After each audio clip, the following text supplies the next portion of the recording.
ட்ரெண்ட்வுட்ஸ் மக்களுக்கு வணக்கம். இன்னைக்கு நம்மளோட ஷோல யாரை பத்தி பேச போறோம் அப்படின்னா, அரசியல்வாதியா இன்னைக்கு தளபதி விஜய நிறைய பேர் பல விதமா பேசிக்கிட்டு இருக்காங்க. ஆனா அவர் ஒரு நடிகரா இருக்கும் போதே நிறைய அரசியல் சம்பந்தப்பட்ட விஷயங்களை பேசியிருக்காரு. அவரோட படத்துல பேசியிருக்காரு. இதெல்லாம் நாம படத்துல ஒரு டைலாக் மாதிரி தான் பார்த்திருக்கோம்.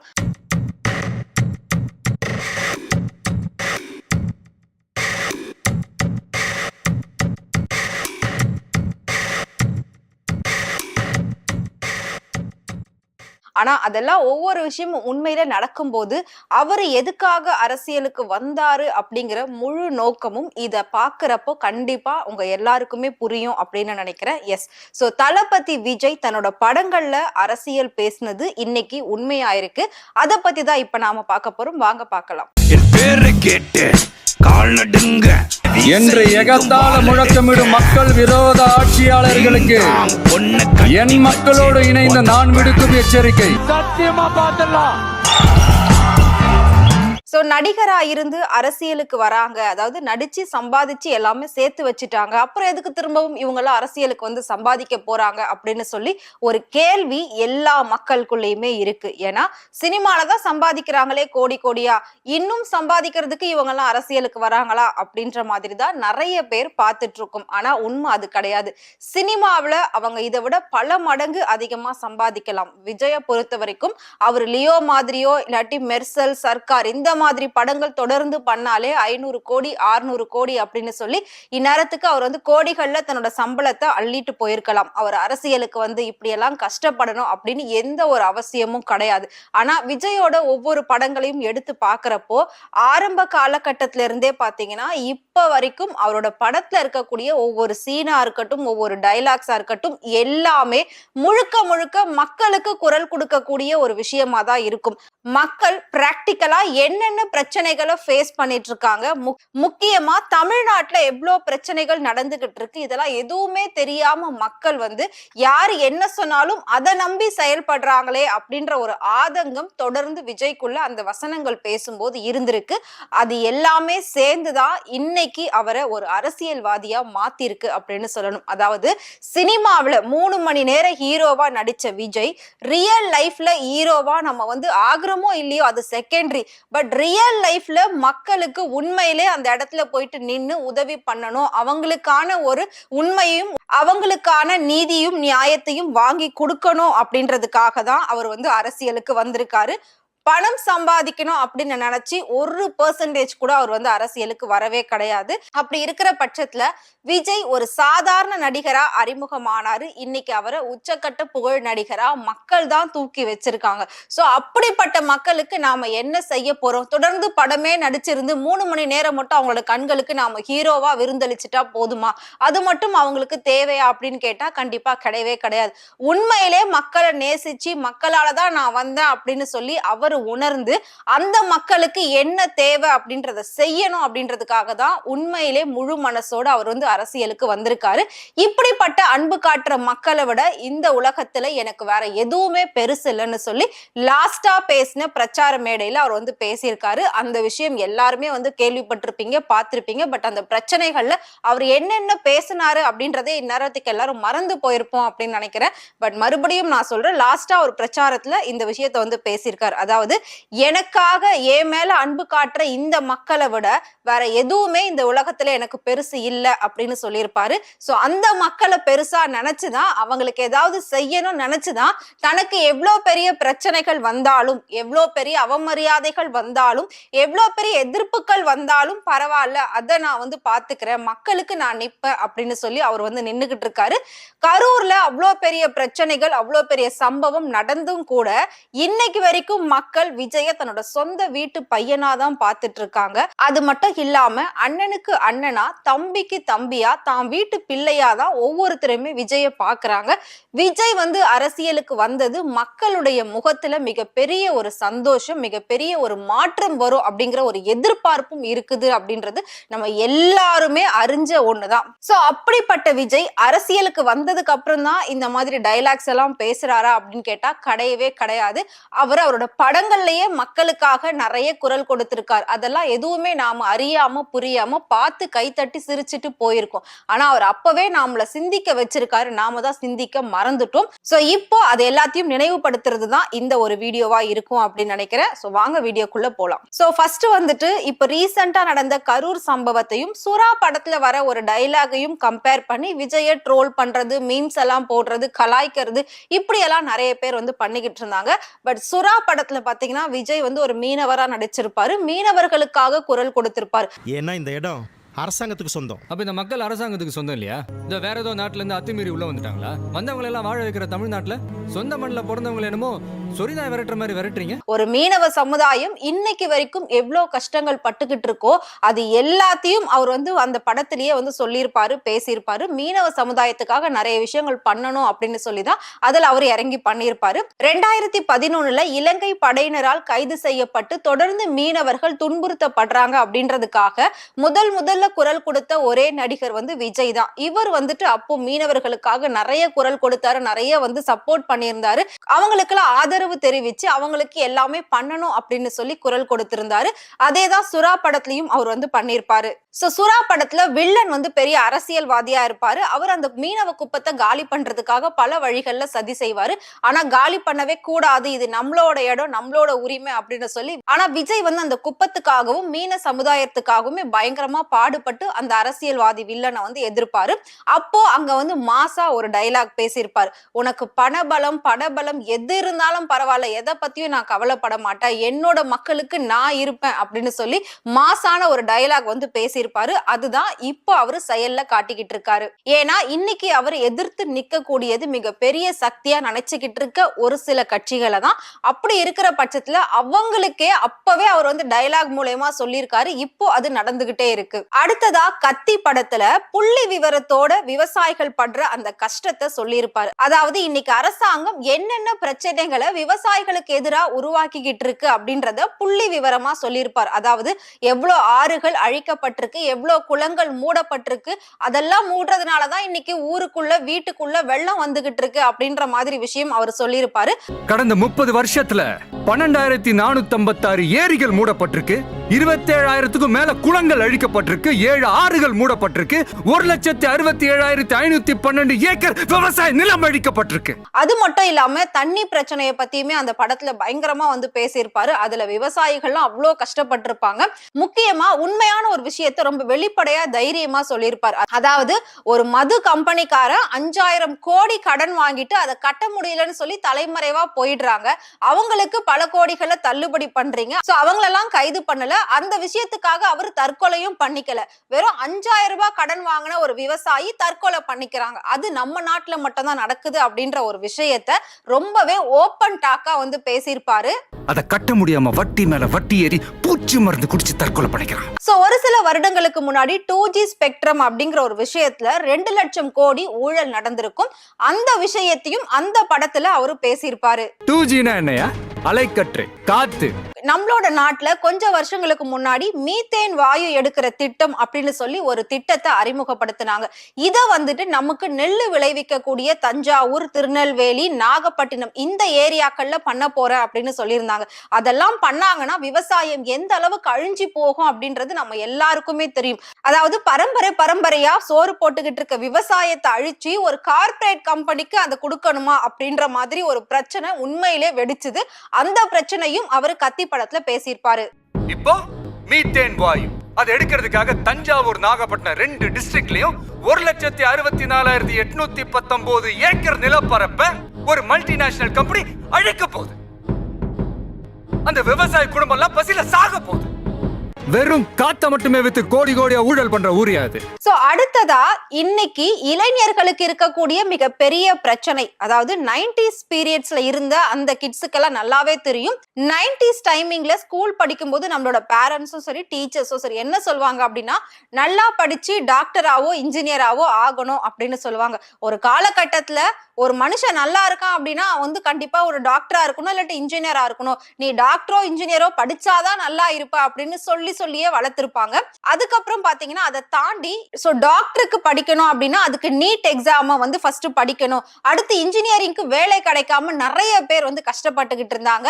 இப்படி எஜுகேஷனல் சிஸ்டம்ல நிறைய பிரஷரை கொண்டு வந்ததுனால எத்தனை மாணவர்கள் தற்கொலை பண்ணிருக்காங்க அப்படின்ற விஷயத்தையும் நண்பன் படத்துல விஜய் வந்து ரொம்பவே ஓப்பன் டாக்கா பேசியிருப்பாரு. அது மட்டும் இல்லாம பேரண்ட்ஸுக்குமே சரி அவர் ஒரு சூப்பரான மெசேஜ சொல்லியிருப்பார். உங்க பையன் என்னவா ஆகணும்னு நினைக்கிறானோ அவன் அதுவாகவே ஆக விடுங்க. அவன் சாகர வரைக்கும் அது ஆகல நினைச்சு அவன் கஷ்டப்பட்டு சாகிறதுக்கு ஒரு தடவையாவது அவன் நினைச்ச வேலையை அவன் சந்தோஷமா செஞ்சுட்டு செத்து போட்டோமே அப்படின்ற மாதிரி அவர் வந்து சொல்லியிருப்பாரு. சோ உனக்கு என்ன பிடிக்குதோ அந்த வழியை நீ சூஸ் பண்ணி அதுல போ, அது உனக்கு கரெக்டா வரும் அப்படின்ற மாதிரி தான் அவர் சொல்லியிருப்பாரு. சோ நண்பன் படம் மிகப்பெரிய வெற்றி அடைஞ்சதுக்கு பாத்தீங்கன்னா இந்த எஜுகேஷன் சிஸ்டம் மாத்தி விஜய் வந்து பேசியிருப்பாரு. அதுதான் மிகப்பெரிய ஒரு சக்சஸாவுமே பார்க்கப்பட்டது. அதுல இருந்து நிறைய யங்ஸ்டர்ஸ் பாத்தீங்கன்னா உனக்கு என்ன பிடிக்குதோ அதை செய், உன்னோட வழியில நீ போகணும்னு நினைக்கிறியா போ அப்படின்ற மாதிரி வந்து எல்லாருமே முடிவெடுக்க ஆரம்பிச்சாங்க. அதுக்கப்புறம் தான் இந்த டாக்டர் இன்ஜினியர் இதெல்லாம் தாண்டி எவ்வளவோ விஷயங்கள் இருக்கு. சோ சாதிக்கவும் சரி, லைஃப்ல செட்டில் ஆகவும் சரி, அதை நோக்கி நாம பயணிப்போம். நமக்கு என்ன பிடிக்குதோ அதை நாம பண்ணலாம். நம்மளோட வீட்டுக்கு பிடிக்குதுன்றதுக்காக கஷ்டப்பட்டு நம்ம ஒரு வேலையை பண்ண வேண்டாம் அப்படின்னு சொல்லி அந்த பிரஷர் வந்து கொஞ்சம் யங்ஸ்டர்ஸ் கிட்ட குறைஞ்சது அப்படின்னா அந்த நண்பன் படத்துக்கு அப்புறமா தான். சோ எஜுகேஷனல் சிஸ்டம்ல இருக்கக்கூடிய பிரஷரையும் நண்பன் படம் மூலமா விஜய் வந்து வெளிப்படுத்தி இருப்பாரு. ஏன்னா உங்க எல்லாருக்குமே நல்லாவே தெரியும் நம்மளோட நாட்டுல எஜுகேஷனுக்கு எவ்வளவு பெரிய பிரச்சனைகள் நடந்துகிட்டு இருக்கு. ஹிந்தியை வந்து ஃபர்ஸ்ட் லாங்குவேஜா மாத்தணும் அப்படின்னு சொன்னாங்க.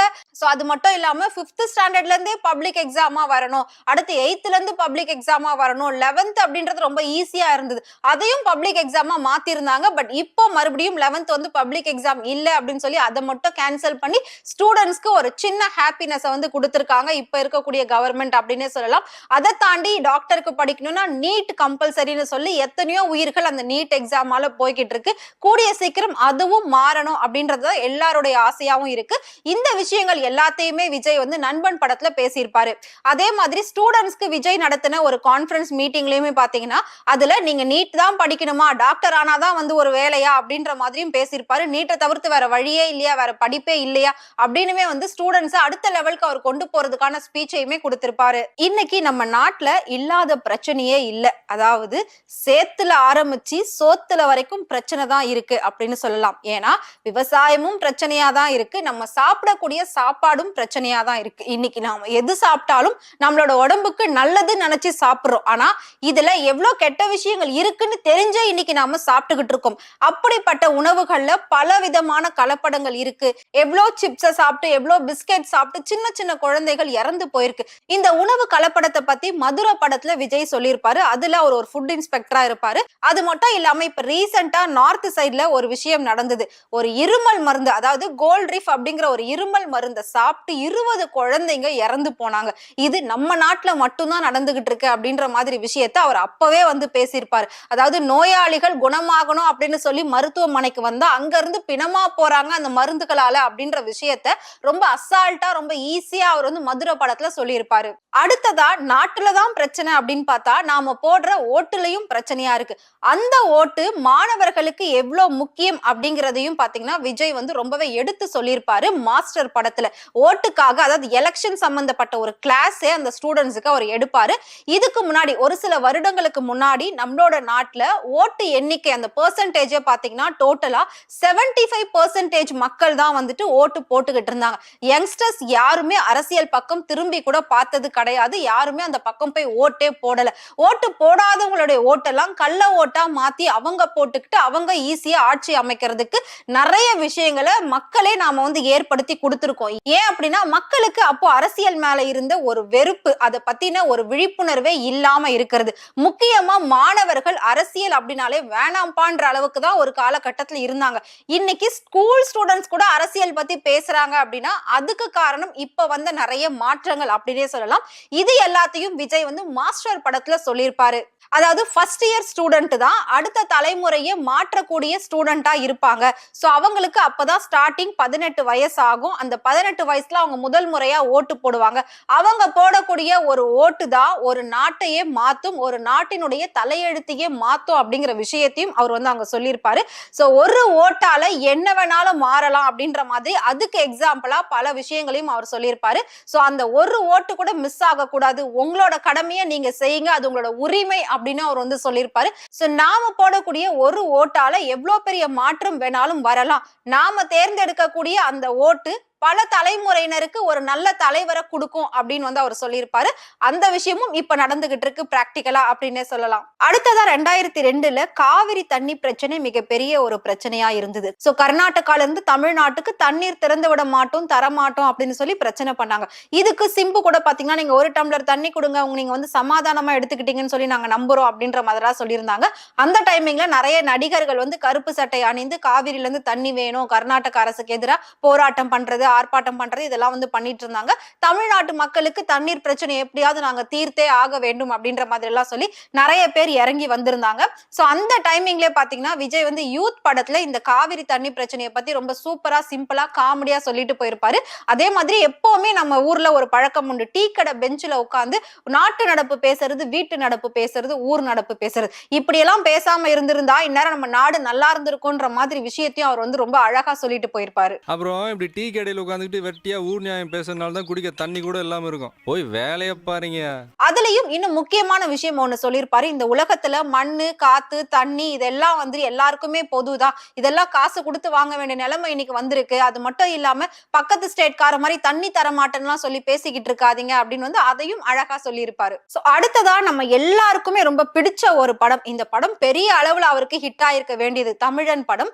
இதுல அரசியல் அமைப்பு சட்டத்தை பத்தி ரொம்ப சூப்பரா பேசியிருப்பாரு. தமிழ்நாட்டு மக்கள் ஒவ்வொருத்தரும் படிக்கிறோமோ இல்லையோ அரசியல் அமைப்பு சட்டத்தை தெரிஞ்சு வச்சுக்கோங்க அப்படின்னு சொல்ற மாதிரி அந்த படத்துல பல காட்சிகள் அமைஞ்சிருக்கும். அது மட்டும் இல்லாம ஒவ்வொரு சட்டத்திலையும் என்னென்ன சொல்லியிருக்கு, மக்களுக்கு ஆதரவா அங்க என்ன இருக்கு, மக்களுக்கு ஃபேவரா அங்க என்ன இருக்கு அப்படின்ற விஷயத்தை எல்லாருமே தெரிஞ்சு பேசுங்க அப்படின்னு வந்து சொல்லியிருப்பாங்க. அந்த படத்துல அரசியலமைப்பு சட்டத்தை பத்தி ரொம்பவே அழகா பேசியிருப்பாங்க. நம்மளோட நாட்டு கடனை அடைக்க வேண்டியது நம்ம கடமை அப்படின்றதையும் அந்த படத்துல வந்து அவர் செஞ்சிருப்பாரு. அதை பார்த்து பல பேர் பண்ணுவாங்க.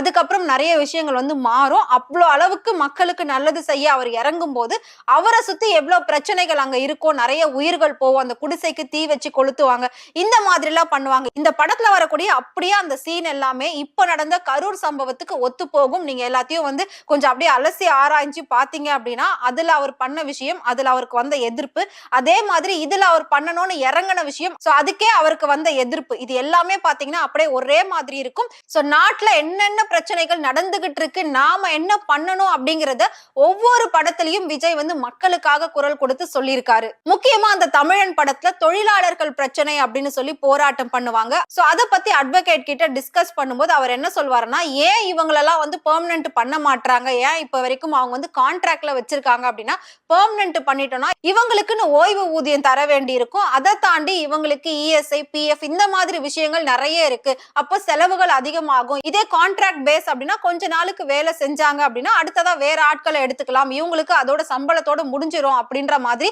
அவங்க வந்து சொல்லியிருப்பாங்க.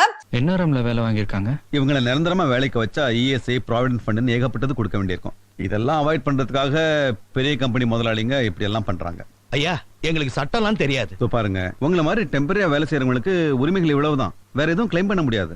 இவங்க 500 பேர் இல்ல, 500 குடும்பம். அதே மாதிரி விஷயம் தான் இப்போ கொஞ்ச நாளுக்கு முன்னாடி நடந்தது. என்ன அப்படின்னா, தூய்மை பணியாளர்கள் கான்ட்ராக்ட்ல இருந்து எங்களை வந்து பணி நிரந்தரம் செய்யணும், எங்களுக்கு வந்து எல்லாமே அரசு வேலையா கொடுக்கணும் அப்படின்னு சொல்லி மாநகராட்சி முன்னாடி நின்று போராட்டம் பண்ணாங்க.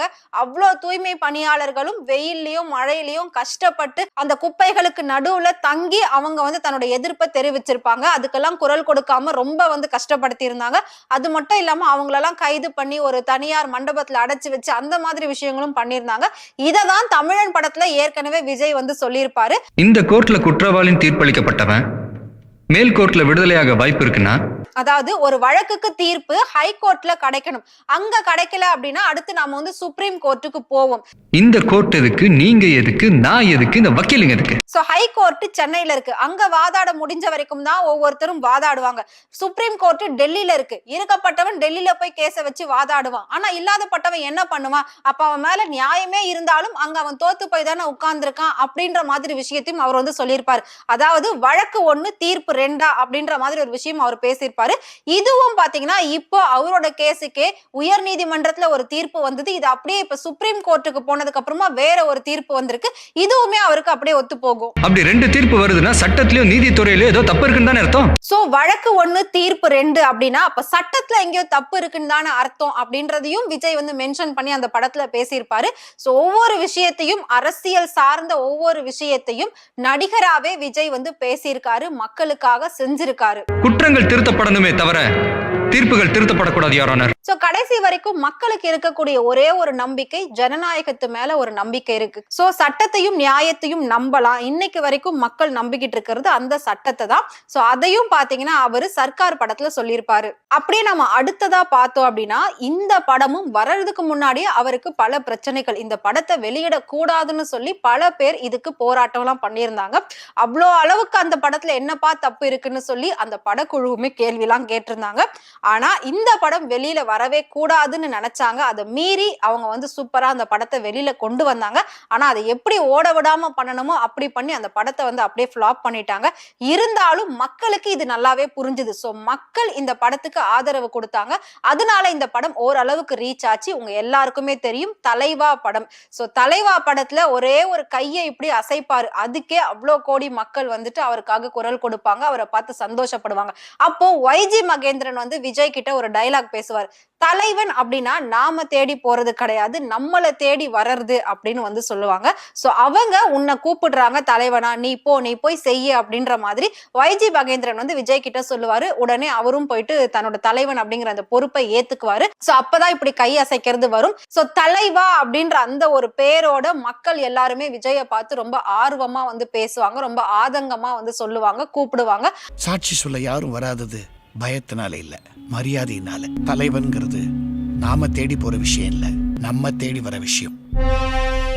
உங்களை கூப்பிடுறாங்க, அவங்களுக்கு தலைவனா கூப்பிடுறாங்க.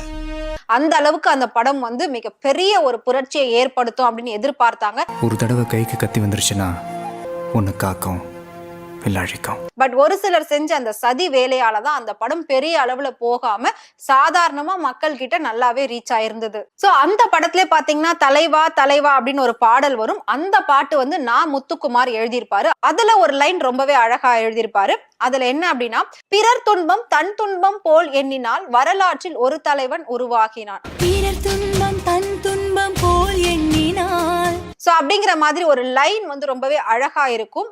வரலாற்றில் ஒரு தலைவன் உருவாகுவான். அந்த வரிக்கும் இப்போ கரூர்ல நடந்த அந்த சம்பவம் இருக்கு இல்லையா, அந்த சம்பவத்துல பாதிக்கப்பட்டவங்கள விஜய் வந்து பனையூர்ல கூப்பிட்டு பேசினார்ல, அதுக்கும் இதுக்கும் நல்லாவே ஒத்து போகும். சோ என்ன அப்படின்னா, பொதுவா அரசியல்வாதிகள் எல்லாருமே ஒரு பிரச்சனை நடக்குது நாட்டுல அப்படின்னா அதை வந்து ஒரு 2-3 நாள்ல அப்படியே கடந்து போயிடுவாங்க. ஆனா 1 மாசம் மௌனம் காத்து இதுக்கப்புறம் இந்த பிரச்சனையை நான் கடந்து போயிட்டேன் அப்படின்னு வந்து இருக்கக்கூடாதுன்றதுக்காக அவங்கள கூப்பிட்டு பேசி, இனிமேல் உங்க வீட்டுல ஒரு பையனா என்ன நினைங்க, உங்களோட வாழ்க்கைக்கு என்னென்ன தேவையோ எல்லாமே நான் செய்யறேன், ஏன் உயிர் இருக்கிற வரைக்கும் நான் உங்க வீட்டு பையன் அப்படின்னு சொல்லி அந்த பாதிக்கப்பட்ட குடும்பம் எல்லாத்தையும் தன்னோட குடும்பமா நினைச்சு இனிமேல் நான் இருப்பேன் அப்படின்னு வந்து சொல்லி ஒரு நம்பிக்கை கொடுத்திருக்காருல. அதுக்காக தான் இன்னைக்கு வரைக்கும் விஜய் எல்லாருமே அண்ணா அண்ணா அப்படின்னு சொல்லி அன்பா அழைக்கிறாங்க. விஜய் இவ்வளோ பெரிய பிரச்சனையில மாட்டினாலும் நாங்க உங்களுக்கு நிக்கிறோம். ஒருத்தர் குழந்தைய இழந்தாங்க, மனைவியை இழந்தாங்க, கணவனை இழந்தாங்க, அம்மாவை இழந்தாங்க, வாழ்க்கையே இழந்தாங்க. இந்த மாதிரி இழப்புகள் இருந்தாலும் பரவாயில்ல, விஜய் வந்து நல்லா இருக்கணும், விஜய் வந்து வரணும், அவருக்கு நாங்க சப்போர்ட் பண்றோம் அப்படின்னு சொல்லி மக்கள் குரல் கொடுக்கறத நம்மளால வந்து பார்க்க முடிஞ்சது.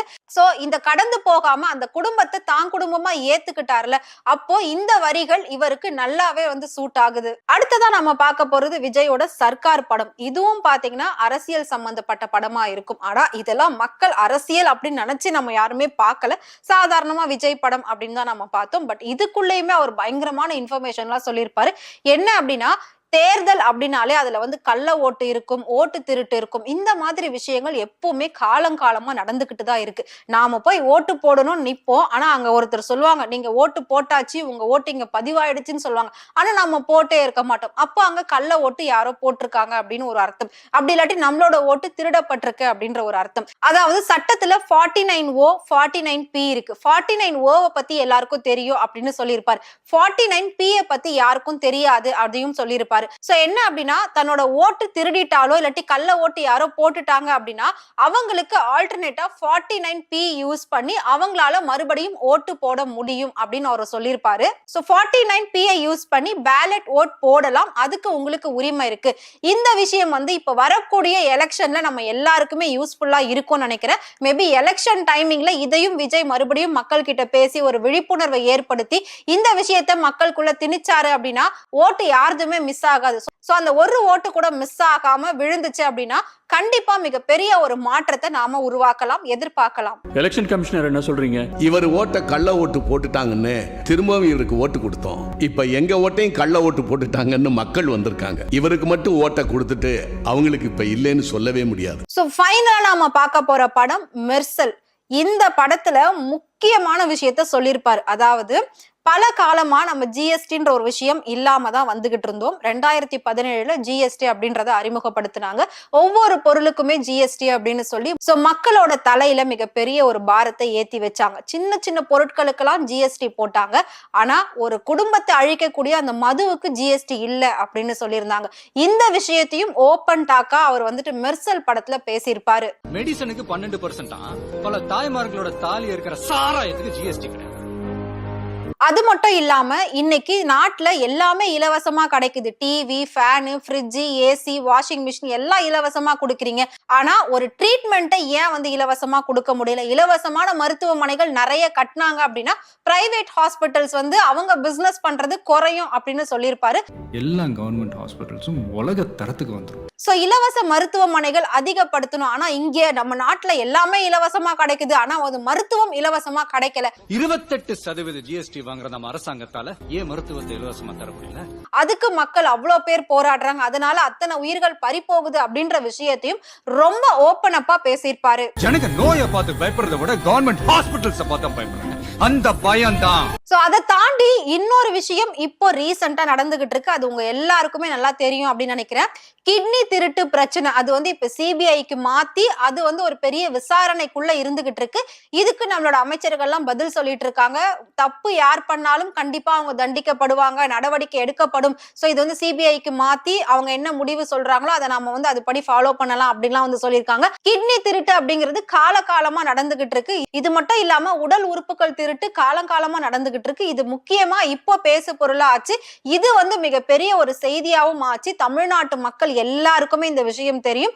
இப்ப இருக்கக்கூடிய சுகாதார அமைச்சருமே பாத்தீங்கன்னா அதை பத்தி பேசியிருப்பாரு. சோ சிபிஐக்கு மாத்தி இது வந்து கண்டுபிடிக்கணும் அப்படின்ற மாதிரி தான் இப்போ வந்து போயிட்டு இருக்கு. அந்த விஷயத்தையும் விஜய் வந்து மெர்சல் படத்துல பேசியிருப்பாரு. சோ ஃபைனலா விஜய் நடிச்ச அத்தனை படங்கள்லயும் அரசியல் சம்பந்தப்பட்ட விஷயங்கள் எல்லாத்துக்குமே அவர் எதிர்ப்பு தெரிவிச்சு பேசியிருக்காரு. மக்களுக்கு எது தேவையோ அதை கொடுக்கணும், மக்கள் எதை புரிஞ்சிக்கணுமோ அதை கொடுக்கணும் அப்படின்னு தான் ஒவ்வொரு படத்திலையும் அவர் வந்து வாதாடி இருக்காரு, போராடி இருக்காரு அப்படின்றது இது எல்லாத்தையும் பார்க்கும்போது உங்களுக்கு நல்லாவே புரியும் அப்படின்னு நினைக்கிறேன். இந்த மாதிரி இன்னும் பல படங்கள் விஜயோடது இருக்கு. இதுல நாம பார்த்தது டாப் 10 தான் வந்து பார்த்தோம். சோ அது மட்டும் இல்லாம இப்ப நிறைய பேர் சொல்லிக்கிட்டு இருக்காங்கல்ல, விஜய் அரசியலுக்கு வந்ததுக்கு அப்புறமா அவர் வந்து நேத்து முளைச்ச காளான், விஜய் வந்து ஒரு தற்குறி, அணில் குஞ்சிகள், இப்படியெல்லாம் வந்து நிறைய பட்ட பெயர்கள்லாம் கொடுத்துக்கிட்டு இருக்காங்க. பட் இதெல்லாம் பார்க்கும்போது தற்குறியா இல்லையா அப்படின்றது இப்போ வந்து நிறைய பேருக்கு புரிஞ்சிருக்கும் அப்படின்னு நினைக்கிறேன். ஏன்னா அவரு காலங்காலமா எவ்வளவு வருஷங்களுக்கு முன்னாடியே அவர் அரசியல் சம்பந்தப்பட்ட அத்தனை விஷயத்துக்கும் ஒத்தையாளா நின்னு ரீலா வந்துட்டு எதிர்ப்பு தெரிவிச்சுக்கிட்டு இருந்தாரு. அதாவது இன்டைரக்டா எதிர்ப்பு தெரிவிச்சிருந்தாரு. இப்போ அது டைரக்டாவே இறங்கி பண்ணிருக்காரு. அதுல சர்க்கார் படத்துல ஃபைனலா ஒரு டயலாகும் பேசியிருப்பாரு. அதாவது இப்போ அழிக்க முடியாத பிராண்ட் நாங்க அப்படின்னு சொல்லி சுத்திக்கிட்டு இருக்கீங்கல்ல, அது என்ன சொன்னீங்க? பிராண்டிங். அப்படிப்பட்ட பிராண்டையே அழிக்கிறதுல நான் ஸ்பெஷலிஸ்ட் அப்படின்ற மாதிரி அவர் சொல்லியிருப்பாரு. இப்போ வந்து ஒரு சில கட்சியினர் நம்மள அசைக்க ஆள் இல்ல, அந்த பிராண்ட நான் கிழின்னு கிழிச்சு காட்டுறியா, யாரு வந்தாலும் நம்மளோட ஒரு சின்ன மண்ணை கூட தொட முடியாது அப்படின்ற மாதிரி நிறைய வசனங்கள்லாம் பேசிக்கிட்டு இருக்காங்க. சோ அதாவது ஒரு பிராண்டு அப்படின்னு நினைச்சு அவங்க பேசிக்கிட்டு இருக்காங்க. அப்படிப்பட்ட பிராண்டை அழிக்கிறது தான் என்னோட ஸ்பெஷலே அப்படின்னு சொல்லி விஜய் வந்து இப்ப இறங்கி இருக்காரு. அந்த பிராண்ட அழிக்கிறதுல தான்டா நான் ஸ்பெஷலிஸ்ட். சோ விஜய் நடிச்சிருந்த அத்தனை படங்களும் இப்ப நடந்துகிட்டு இருக்கக்கூடிய எல்லா சம்பவத்துக்கும் ஒத்து போகும். அவர் பேசின அத்தனை வசனங்களும் இப்போ வந்து அவரோட செயல்கள்ல நமக்கு நல்லாவே தெரியும். அவர் வந்து படத்திலேயே என்ன பண்ணிருக்காரோ அதை தான் இப்ப ரியலா இறங்கி பண்ணிக்கிட்டு இருக்காரு. அதுதான் ரியலா நம்ம நாட்டுல நடக்குதுன்றத ஃபர்ஸ்ட் நாம புரிஞ்சிக்கணும். சோ மாற்றம் ஒன்றே மாறாதது அப்படின்றது நம்ம எல்லாருக்குமே தெரியும். சோ விஜய் தலைவரா வரணும் அப்படின்னு சொல்லி பல பேர் ஆதரவு தெரிவிச்சுக்கிட்டு வராங்க இன்னைக்கு வரைக்கும். ஏன்னா அவ்வளவு உயிர்கள் போய் கூட பரவாயில்ல, விஜய் தான் வேணும்னு சொல்லி அவர் பக்கம் ஸ்ட்ராங்கா நிக்கிறாங்க. இன்னொரு பக்கம் யார் எப்படி போனாலும் நேத்து வந்தவங்க எல்லாம் அரசியல்வாதியா ஆக முடியாது, நேத்து வந்தவங்க எல்லாம் தலைவரா ஆக முடியாது அப்படின்னு சொல்லி ஒரு சில கூட்டம் சுத்திக்கிட்டு இருக்காங்க. சோ அது மாதிரி ஆட்களும் இருந்துட்டு இருக்காங்க. சோ நம்ம தொடர்ந்து பார்க்கலாம் விஜய் அடுத்து எப்படி வரப்போறாரு. ரியல் லைஃப் ஹீரோவா இருந்த விஜய் அடுத்து ரியல் லைஃப்ல எப்படி ஹீரோயிசம் காட்ட போறாரு, 2026ல எப்படி தேர்தல் களம் காண போறாரு, தன்னோட படங்கள்ல அவர் இதுவரைக்கும் மக்களுக்கு சொன்ன கருத்தை அடுத்து அவர் மக்களுக்கு டைரக்டா ஒரு அரசியல்வாதியாவே சொல்ல போறாரு. அதாவது இதுக்கு முன்னாடி நடிகர் விஜயா படங்கள்ல மக்களுக்கு கருத்துக்களை சொல்லிக்கிட்டு இருந்தாரு. இப்போ அரசியல்வாதி விஜயா வந்து மக்களுக்கு நேரடியா தன்னோட கருத்துக்களையும் தன்னோட விழிப்புணர்வையும் சொல்ல போறாரு. சோ மக்கள் எல்லாருமே இதுல இருந்து நிறைய விஷயங்கள் கத்துக்கிட்டு இருந்திருப்பாங்கன்னு நினைக்கிறேன், புரிஞ்சுக்கிட்டு இருந்திருப்பாங்கன்னு நினைக்கிறேன். சோ நாம சிந்திச்சு செயல்படக்கூடிய நேரம் கூடிய சீக்கிரம் வந்துகிட்டே இருக்கு. அது எல்லாத்தையும் நாம வந்து அனலைஸ் பண்ணி தான் ஒரு விஷயம் பண்ணணும். ஓட்டுன்றது முக்கியம். அது இல்ல கள்ள ஓட்டு ஆயிடுச்சு அப்படின்னா திரும்பவும் நம்மளோட உரிமையை விட்டு கொடுக்காம நாம அதை எப்படி போடணும்ன்றது முக்கியம். இந்த மாதிரி பல விஷயங்கள்ல அவர் படங்கள்ல சொல்லி கொடுத்திருக்காரு. அடுத்து நமக்கு நேரடியாவே வந்து சொல்ல போறாரு. சோ எல்லா விஷயத்தையும் மக்களுக்கு புரிய வைக்க போறாரு அப்படின்னு சொல்லி ரசிகர்களும் சரி தொண்டர்களும் சரி நம்பிக்கிட்டு இருக்காங்க. சோ தொடர்ந்து பார்க்கலாம் விஜய் எப்படி வந்து களம் காண போறாரு அப்படின்னு சொல்லி. சோ விஜய் நடிச்ச இத்தனை படங்கள்ல உங்களுக்கு பிடிச்சது எது அப்படின்னு சொல்லி மறக்காம கமெண்ட் பாக்ஸ்ல கமெண்ட் பண்ணுங்க. மக்கள் அவனை கொண்டாடிக்கிட்டு இருக்காங்க. இப்ப கொன்ன கடவுள் ஆயிடுவான். உன்னை காலி பண்ணிடுவேன், அசிங்கப்படுத்திடுவேன்னு சொல்ற எவனா இருந்தாலும் சரி, ஐ ஆம் கமிங்.